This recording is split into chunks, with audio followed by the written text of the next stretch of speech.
กีมือทุงยางอนามัยทุงยางอนามัยเกิดเมื่อมวยวิธีเด็กกันเกิดยอดสะดวกสบายสำหรับจำรอเรื่องนี้ก็น้องป้องกันพยาธิติดต่อทางเพศสัมพันธ์เปื่อนแทมหากสิถือวิธีจะประสิทธิภาพจงยอป้องกันการเกิดก่อนกับพยาธิติดต่อทางเพศสัมพันธ์กายแยงวิธีเซทุงยางอนามัยแม่ถูกต้องกีมทุงยางอนามัยกวดแยงทุงยางอนามัยตำหนิบ่แล้วแยงมือเดือนหมดอายุแล้วแยงวิธีการแก้ทุงยางเลอะเพียงแต่บ่บีบทุงยางอนามัยลองเยแล้วก็จากตามลวงย่อกำหนดนะเดทุงยาง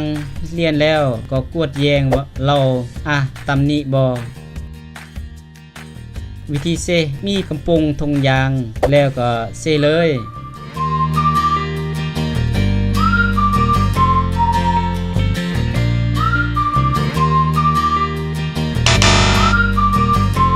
นี่คือวิธีแบบพิษ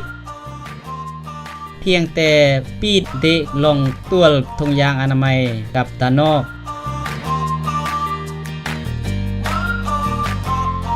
บีบเพื่อเดะอากาศกูดลองกลวงทุงยางก็สามารถแต่งอัน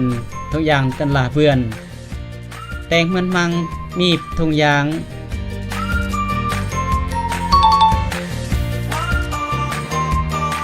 อันแน่ใจเราเซทุงยางถูกต้องแล้วเพียงเราที่ก็สามารถเพศสัมพันธ์แม่ปลอดภัยเบือนตะลงกวดแยงมือลดอายุบาร์เปิดอันระมัดระวังเป๊ะมั่นใจแล้วเปิดถึกงอดแล้วจีบีบลองกระโปรงทุงยาง5 7หอมอันแน่นโหดแล้วเตยปิดอันระเบียบ